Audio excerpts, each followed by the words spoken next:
Today we want to start off with integrating products of powers of trigonometric functions. This is a prerequisite for trigonometric substitution. If we're going to do trigonometric substitution, we're going to have to deal with this integrating products of powers of trig functions. Our initial task before we get to do trigonometric substitution is to figure out which combinations of sines and cosines and which combinations of secants and tangents can we integrate with substitution. Under what conditions on P and Q do we get to do substitution on either of these problems? That's our question that we need to open up with. Under what values of P and Q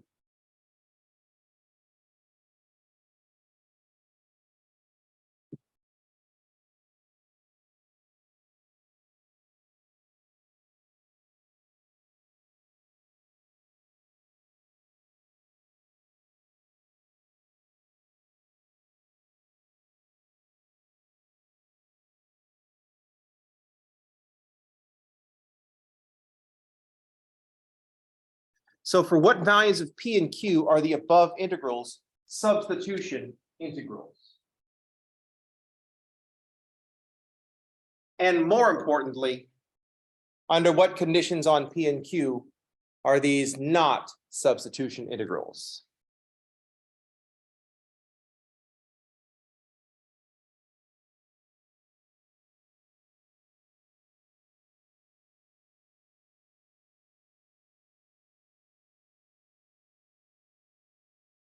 So more importantly, under what conditions are these not substitution integrals? When can we not use substitution on these? Here are the tools that we have. Remember, the big idea with substitution is deciding what the inside function is, deciding what we want to substitute. That's the easy part. Making sure that that substitution will work. That's where we actually have to know what we're doing. So for example, if I want to make the substitution u equals sine x,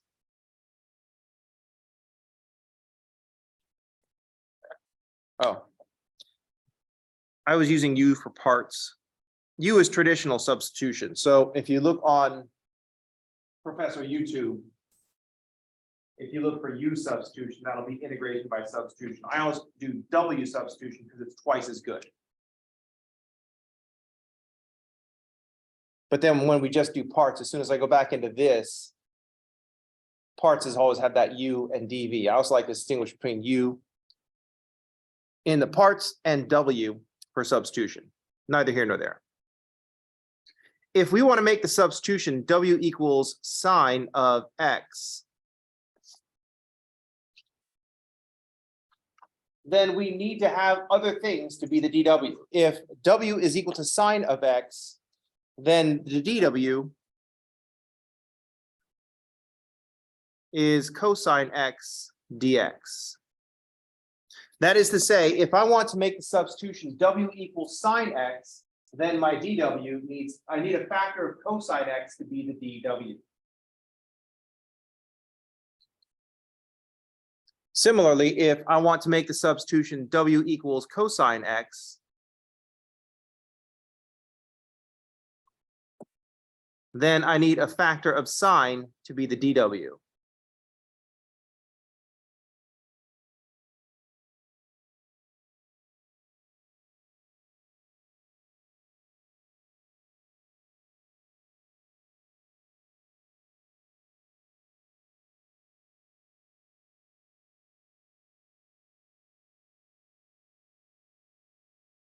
So for example,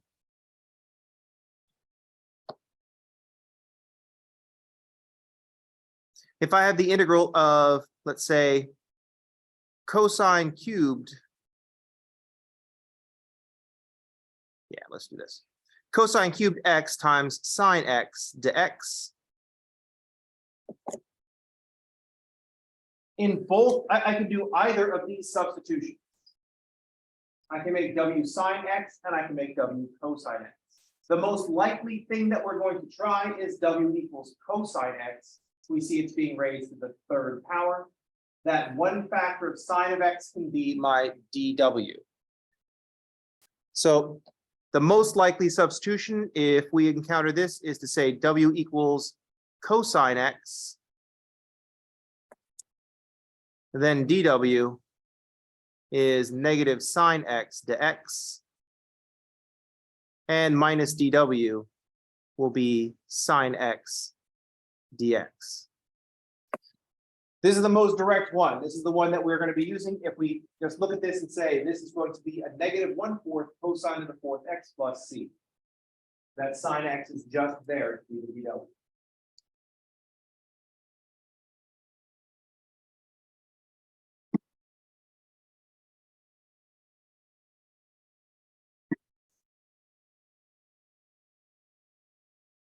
So this is the most direct thing. We are going to have this minus from the dw, but the function that we're integrating, our f prime, is just something to the 3rd power. So integrating a 3rd power gives us a 1/4. Oh, I should write this all down. We have cosine to the 3rd x. Oops. Yeah, x. We're replacing that with w.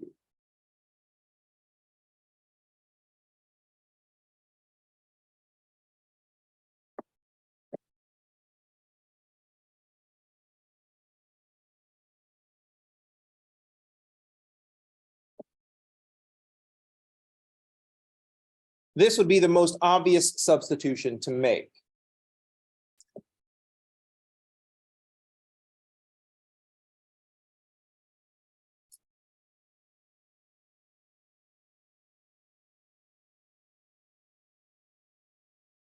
Mainly because this is a pretty simple, straightforward, obvious integration by substitution. So we shouldn't even have to write this or the steps in the middle. We should be able to just write down a minus 1/4 cosine of the 4th x plus c. Coming up with this integral was not the point of this particular problem. So if you're thinking, dude, we are way too advanced to be doing these simple substitutions, this is beneath us. That means we're missing the point.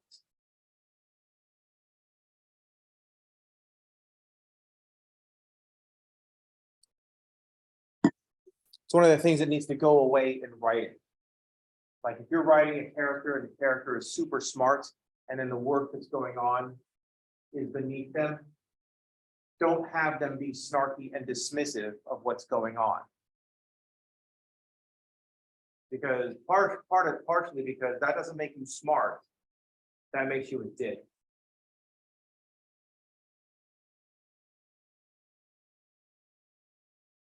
And that's not a character trait that we should aspire to. You know what I mean? Knowing stuff is something we should aspire to. Being a jerk about it is not. And I don't know what's wrong with writers where they say, I'm going to have this character and they're going to be super smart. And because of that, they're going to be a dick to everybody about it. It's like, well, that's not appropriate. That's dumb. You know what I mean? Gregory House is an awful person. I mean, that's the whole point of the show. Yeah, he's smart,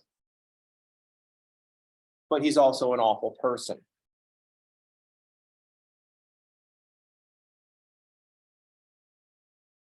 He's also based on Sherlock Holmes, and for some reason, the modern writers decided he's got to be an asshole in addition to just being smart.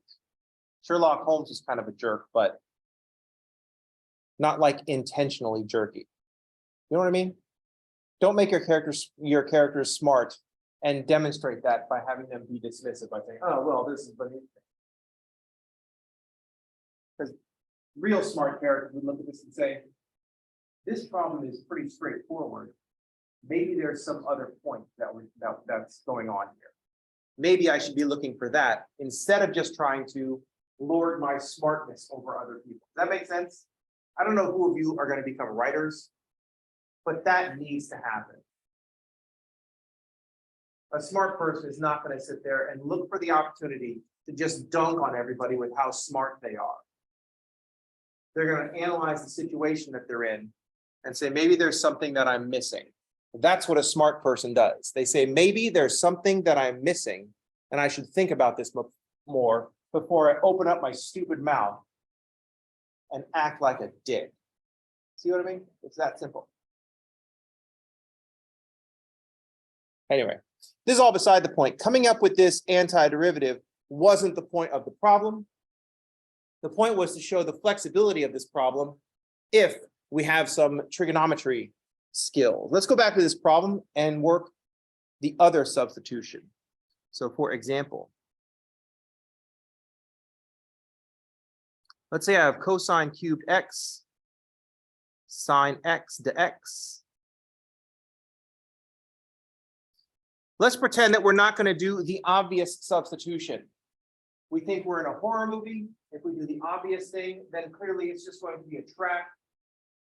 And all of a sudden it's Saw, but with calculus. So we don't want to fall for this trap. We're not going to be like all those Brittany and Justin wannabes that do always the same substitution. We're going to try a different substitution because I see this sine here and I see cosine, but something very specific about the cosines that allows us to do the substitution W equals sine.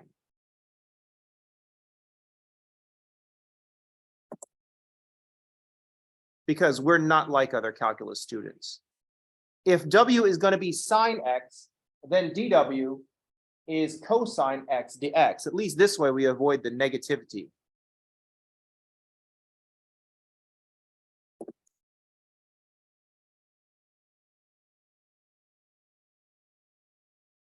The reason that this is going to work is that I have a factor of cosine to be the dW. But there's still two factors of cosine remaining. One of those factors will be the dW, and I have two more that I could translate into sine. So I'm going to read this cosine cubed as a cosine squared and a cosine.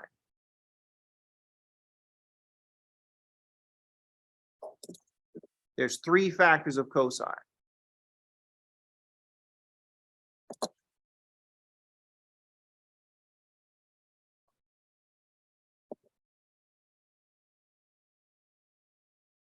So this is another view of the problem. I want to make that substitution for sine. To make that substitution, to make W equals sine my substitution, I need the dW to be cosine x dx. I need one factor of cosine to be the dW. And what's left over is two factors of cosine that can't be there anymore. These two factors of cosine I can turn into 1 minus sine squared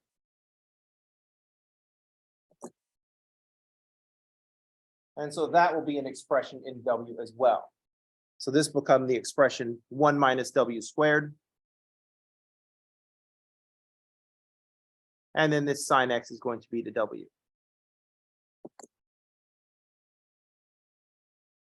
So looking at this problem, we can make the substitution W equals sine because we've got three factors of cosine.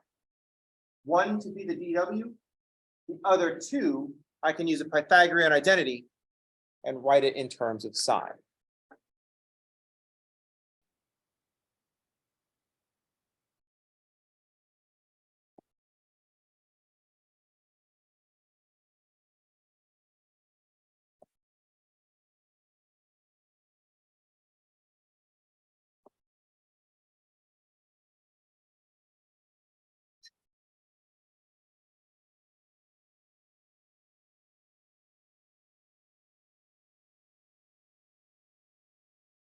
This is a lot more work for an integral that we already know, but getting to the integral wasn't the point.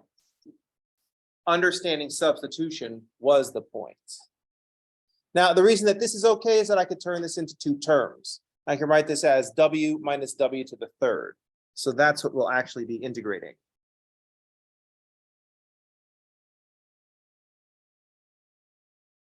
So we integrate W and we get 1/2 W squared. Then we integrate the minus W to the third for a minus 1/4 W to the fourth plus C. We'll put the plus C because we have now integrated. And then we'll just replace our W with our substitution. 1/2 sine squared x minus 1/4 sine to the 4th x plus c.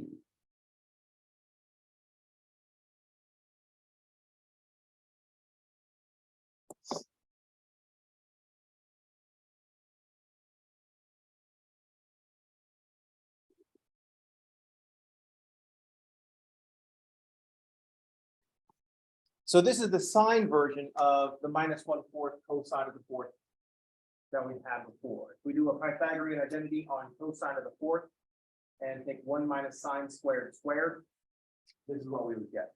We'd also have a constant that we can absorb into the plus c.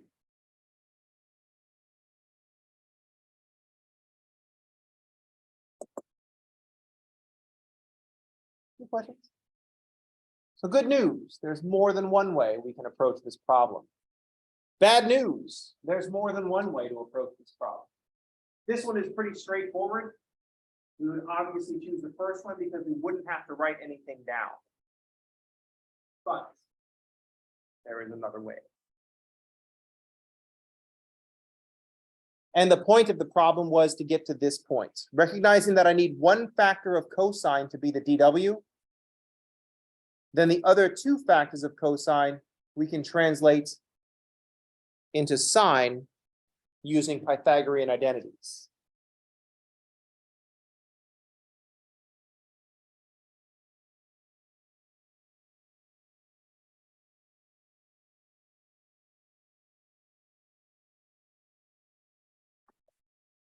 If we want to convert sines to cosines, or I guess I converted cosines to sines.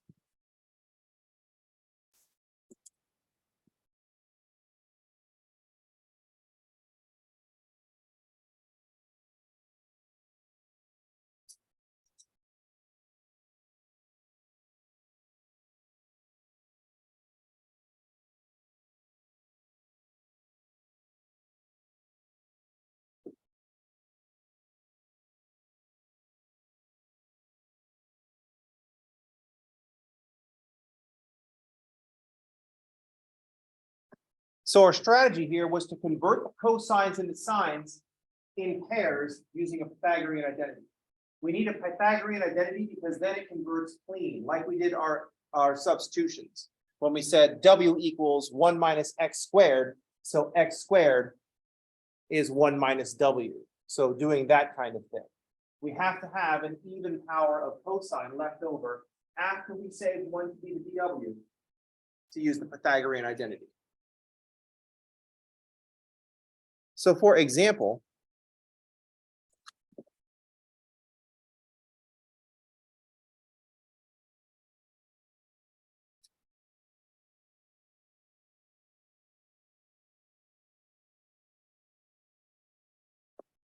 if I change that sine to a sine squared, all of a sudden our original substitution where W equals cosine is off the table. That's not going to work.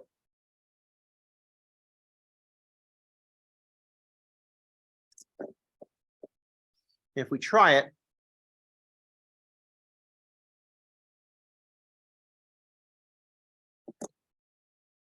if W is cosine x, then dW is negative sine x to x.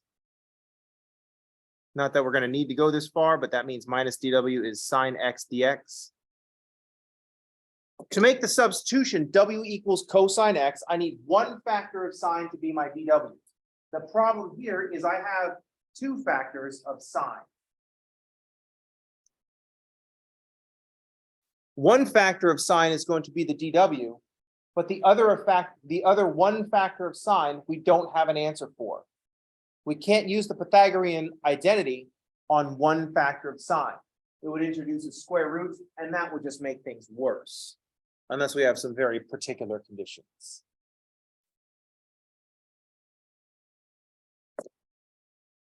So reading this as making the substitution cosine is going to be the W part, so cosine. And we're going to raise that to the third power. one of these factors of sine is going to be the dw, but I've got another factor of sine that we don't have an answer for.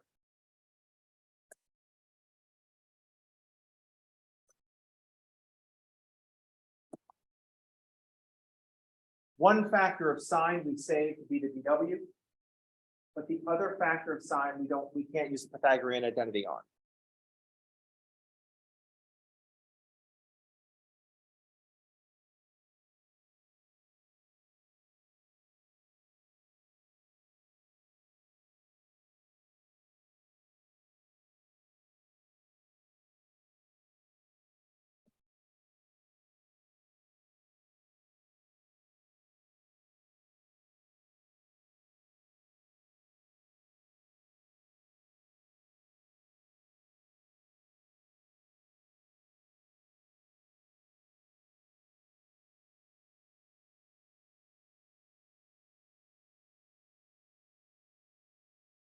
So we can't convert this odd power of sine to cosine without making things worse, without introducing a square root.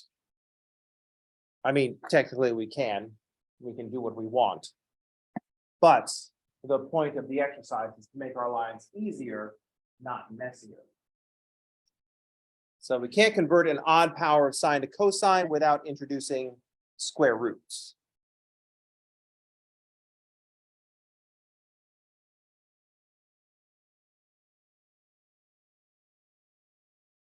It'll introduce the square roots. So this substitution is not going to work for us.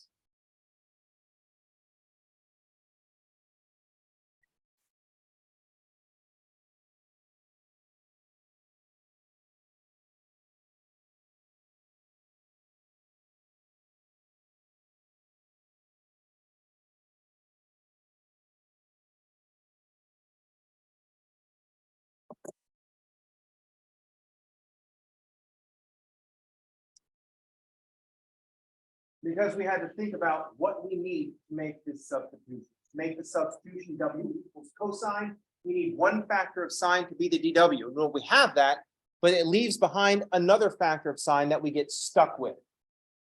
In the previous problem, everything was fine.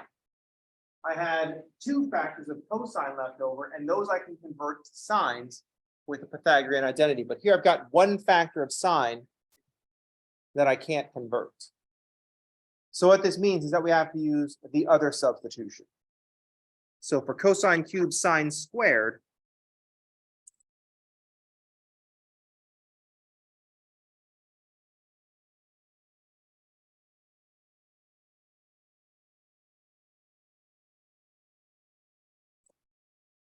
we know that w equals cosine didn't work because I needed one factor of sine to be the dw.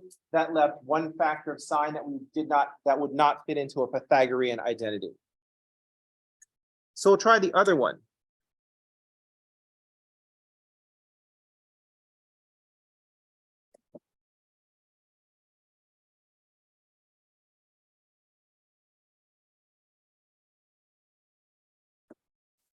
This substitution is going to work because I have three factors of cosine. One factor will be the dw. The other two will get converted to sine with a Pythagorean identity, just like in our previous problem.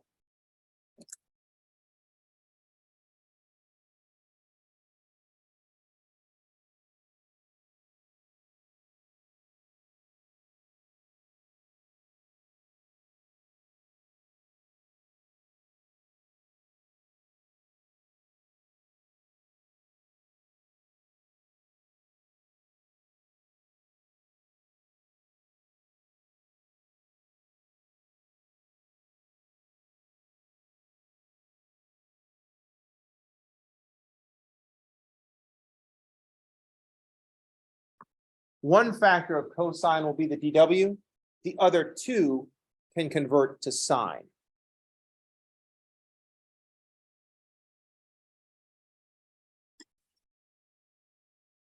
So the read on this problem is that this cosine cubed is going to be two factors of cosine that will convert to sine. One factor of cosine will be our dw. our sine is going to be our W. Our sine is being squared.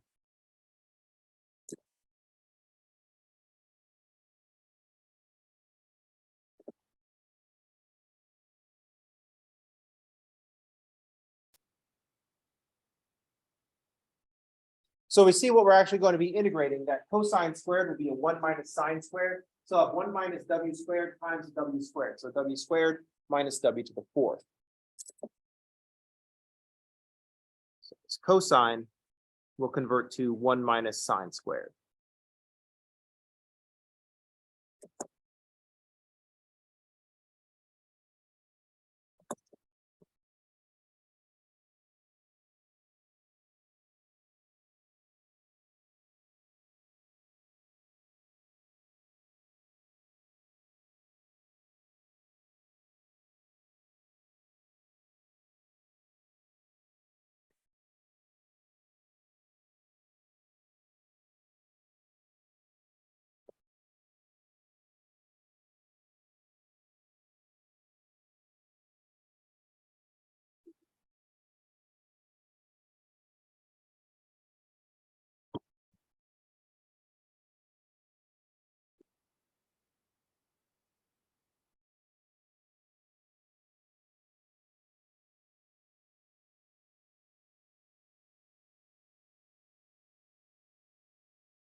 Nothing that we're doing here is new for integration by substitution. The technique is still the same. We want to make our substitution. We have to decide what's going to be our DW. If I want W to equal whatever, I need a derivative of whatever to be the DW. And then everything else has to get converted to W. It's like one stage above our substitution. This is at the same level of when we had to go in our substitution and rewrite the x squared in terms of W, writing x in terms of W and putting that back in our integral. So our kind of our double substitution. So our tools, if W is equal to sine x, then I need DW. I need one factor of cosine x to be the DW. And then any even powers of cosine can become sine.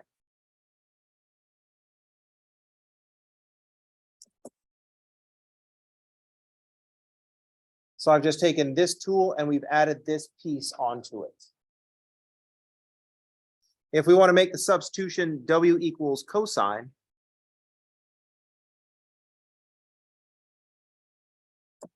to do that, we'll need a DW equals minus sine.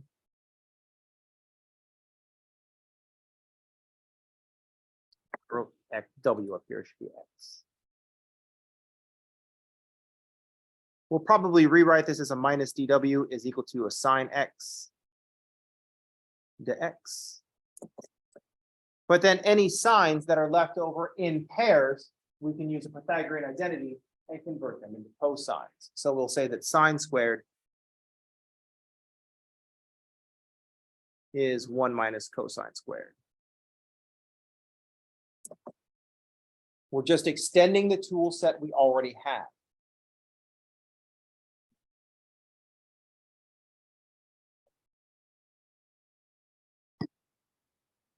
Knowing how we convert our sines and sines into cosines and our cosines into sines, they have to come into pairs.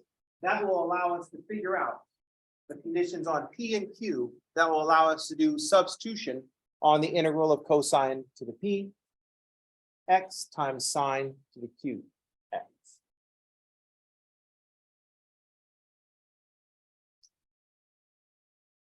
The other pairing that we have is tangents and secants.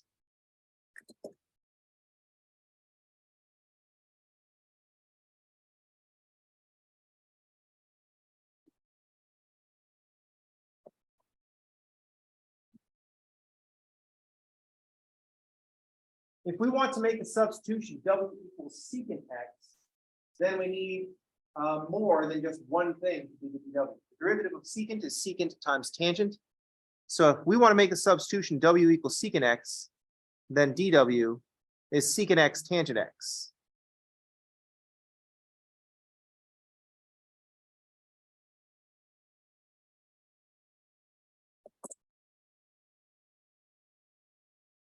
If there are any tangents left over, they can get converted into secants.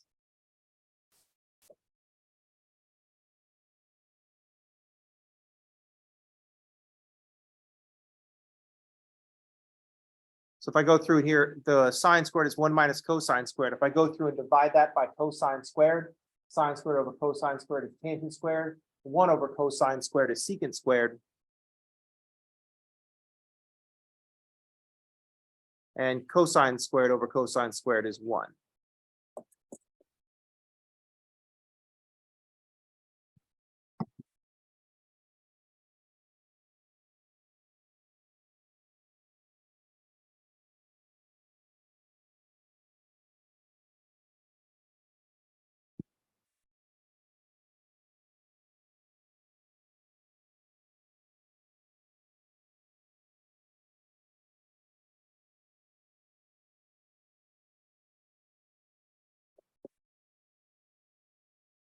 The other substitution, if we have a combination of secants and tangents, the other substitution is tangent x.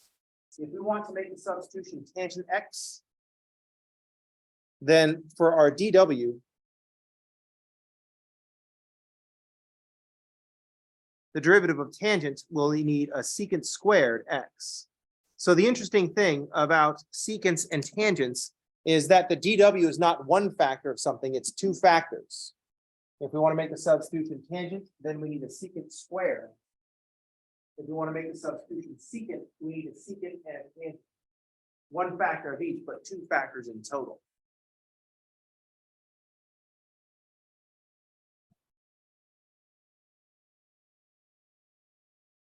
If I'm making the substitution tangent, any leftover secants can be converted into tangents with a Pythagorean identity. So I'll just solve this for secant squared. Add 1 to both sides. Secant squared is tangent squared plus 1.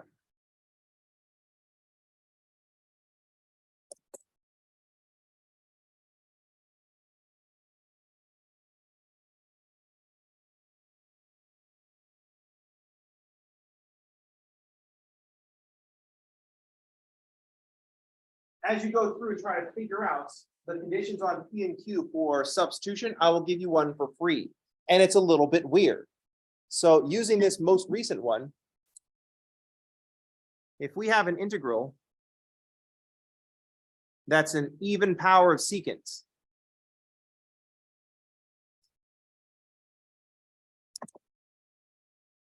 let's suppose that we want to integrate secant to the 4th x, or some other even power of secant. The substitution is tangent. That seems weird because it doesn't look like we have a tangent here. But the substitution that we want to make in this scenario is tangent. It's not obvious. I mean, if I just had secant squared, I almost wrote that. Then it'd be obvious. This integral of secant squared is just. But with secant to the 4th, our substitution should be tangent, because we have an even power of secant. So we're going to make the substitution W equals tangent. And then dw will be secant squared. So we're looking at the secant to the 4th, and we're saying 2 of those factors of secant will be the dw. The other 2 factors of secant will get converted into tangent. So our read on this, I don't know why I started this halfway through the page. heck, man? So we're reading this as 1 secant squared. That'll get converted into tangent. The other secant squared will be the dw.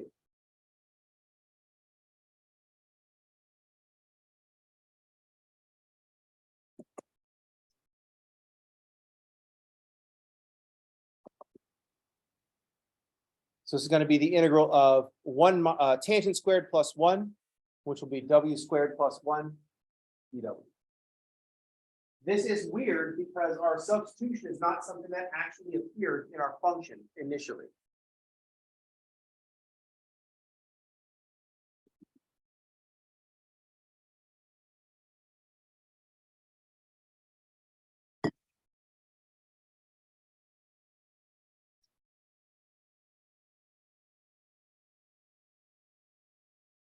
So when I write down w is tangent, we look at this and say, but there are no tangents here. And then we go Yoda. There it is. There.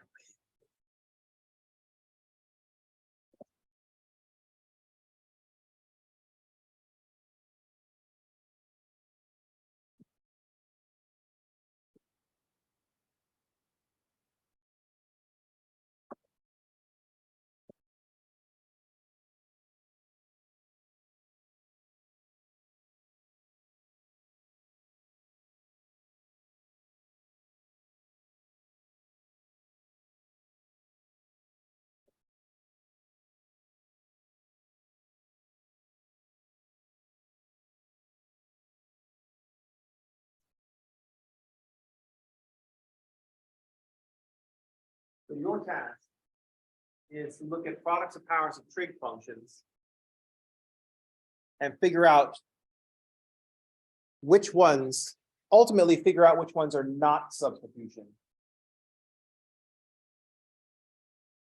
But we're going to do that by figuring out which ones are substitution.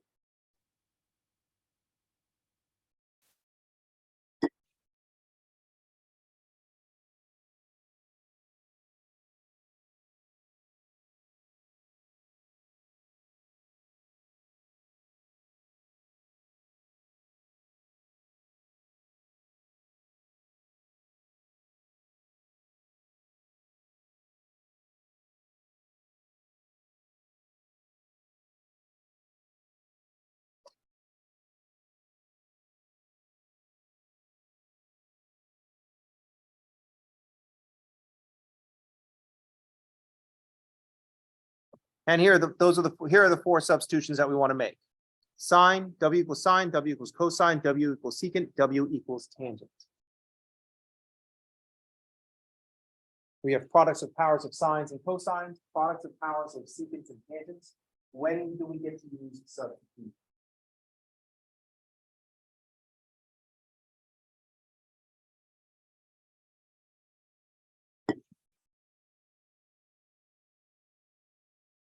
Any questions? Comments? Default. Remember the goal as you're doing these problems, as you're going through these problems, it's important to think about which ones are not substitutions. Those are the ones that we're really going for. These are the ones that are going to show up in trigonometric substitution. We're going to have an answer for products of powers of trig functions that aren't doable with substitution. Yeah.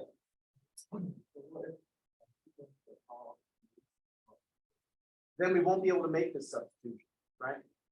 So if I have a secant cubed, I can't make the substitution tangent without introducing square root. So secant cubed without tangents would be a problem. Would not be a substitution. That would be one that we found. There's one we found.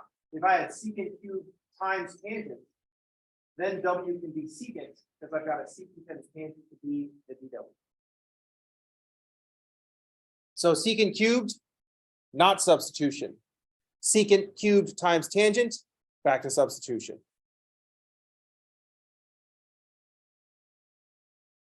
Odd powers of secant, not substitution. Without making things complicated. If we did that substitution, we tried to change the substitution on the secant cubed, we have a problem.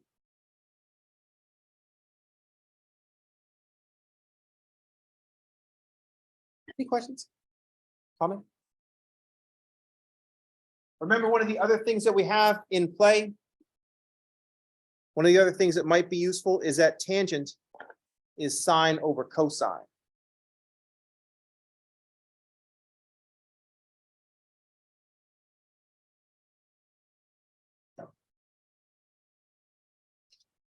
So if you recall, think back to trigonometry, one of your techniques of dealing with trig identities is to put everything in terms of sine and cosine.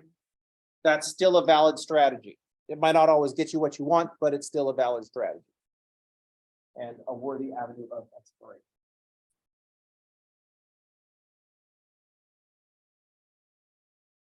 Okay. Whole day to talk about like one assignment that is a precursor to another topic. That seems kind of expensive.